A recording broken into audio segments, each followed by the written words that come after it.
So when we look at retro gaming, and we look at it through the framework of the cost of retro gaming as well as the experience of retro gaming, I begin to realize more and more that retro video games have yet to fully peak. They have not peaked yet.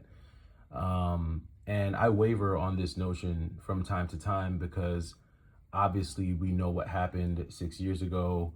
We know what happened when everyone was home.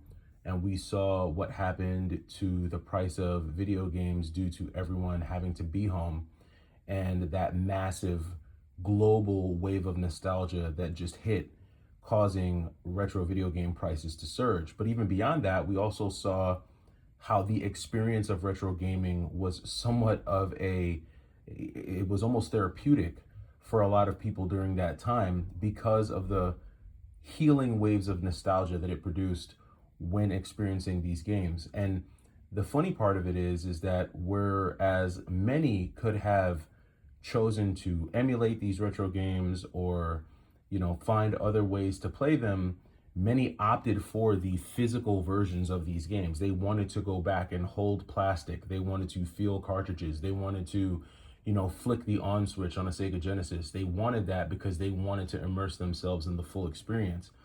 And so I look at the retro gaming experience and I look at retro gaming pricing.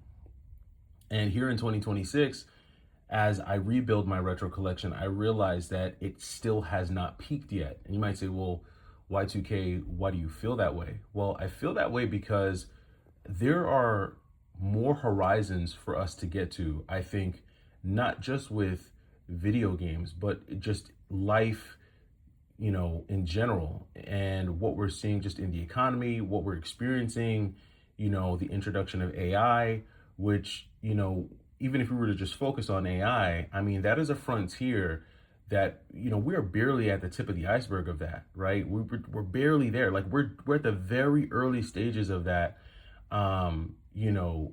Think about it this way. I remember when people were talking about the internet in the 80s, you know, when people were just kind of realizing like the internet, like what is the internet, where we were with the internet in the 80s. I feel like we figure like 1987, and some of you might be really young. Some of you probably weren't even born in 87. Um, but when you think about where we were in 87 with regards to the internet and the impact the internet was having on society from a economic standpoint, a social standpoint, all the main touch points, right? That's kind of where we are with uh, AI right now.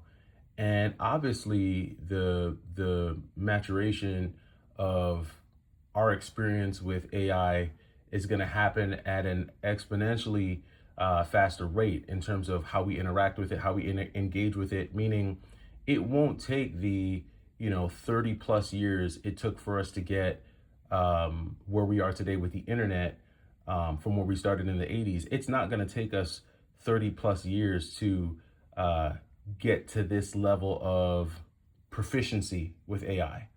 I don't think it's going to take that long from where we are today, for us as a society in general to become proficient with AI. And this plays into retro gaming for a very specific reason that I'm going to get to in a moment.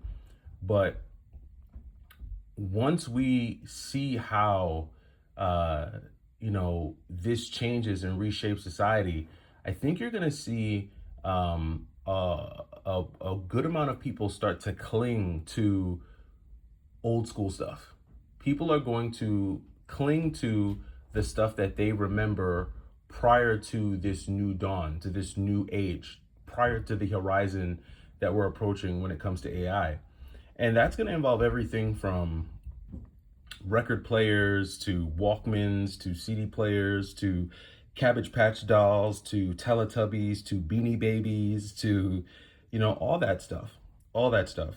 And then when it comes to media, which is where video games comes in, I think it's going to be, people are going to cling not only to the older forms of media, but the ways that we are able to play media, whether it's playing music, video games, DVDs, movies, things of that nature. because media will definitely fall into what I feel will be like a rental economy. You're gonna have to rent almost all forms of media unless you own it in its original format. And this is where retro gaming comes in. I really do. And while it won't take us 30 years to get to that point, I also don't believe that it's going to happen in 5 years. I think it's safe to say that we will get to that point somewhere in the middle. Maybe 10 years from now, 15 years from now is when I think people are going to start to really feel the importance of hanging on to media in its original form.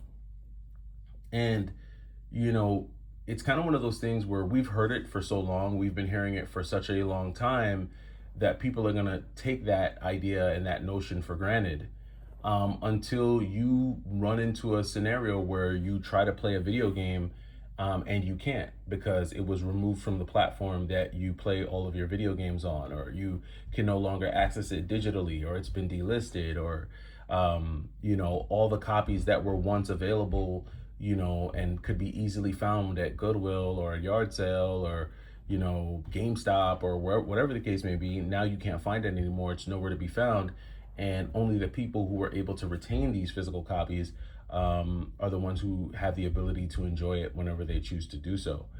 And I think this thought process is reflected in the pricing. It is reflected in the pricing. A lot of people feel like retro game prices have regressed from their 2020 to 2022 highs. And I think in a lot of cases they have. But I think that for a lot of these staple video games, for the ones that had the biggest cultural impact, whether it be in society at large or just within gaming culture, I think for those games continue to not only hold their value, but they creep up. It's almost like they're kind of keeping up with inflation in a way, and they're maintaining and growing their value for those who see the value in them. And for me, recently, I got a couple more Super Nintendo games that just came in the mail. Got a pretty decent copy of Teenage Mutant Ninja Turtles, Turtles in Time, and a classic here, Earthworm Jim. These were both ones that I got. Games are still trickling in from my online orders, and so they trickle in from time to time. But these were two games that I had to have back just because I played them as a kid. I had them when I originally had my Super Nintendo back in the 90s, and then I had them in the collection that I had built very recently.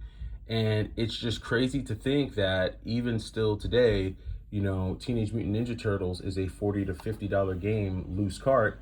And then Earthworm Jim is, a $30 to $35 game, loose cart. And, this is basically new game pricing. You've got Switch games that go for $30 to $35. You've got PlayStation 5 games that go for $50. And it just kind of goes to show you, like, where value is being placed. And it's not to say that modern games aren't valuable, but it also means that retro games aren't cheap either. And I think if I had to guess as to which games are going to, which one will outpace the other, I think it's safe to say that retro games will definitely outpace modern games just because of the fact that they're older. They're older. And that's just what happens in collecting culture, in antique culture, in rare collectibles culture. The older something is, the less amount of it that's out there. And it just adds to the rarity and the scarcity. And not to say that Teenage Mutant Ninja Turtles or Earthworm Jim are rare by any stretch of the imagination, but a copy of Earthworm Jim on the Super Nintendo is definitely going to be more rare than, say, like a copy of Elden Ring or something like that. So I think it's very interesting, very, very interesting when you juxtapose, gaming culture, retro gaming culture, gaming pricing against just what's happening in broader society, and how one impacts the other, and just seeing where it goes. And I could just be in a very retrospective state, for the last couple of days after watching Sony's State of Play. But I think it's a very interesting thought process, a very interesting topic. You guys let me know what you think down below, and I'll catch you in the next one. So, by 2K Collector, take it easy.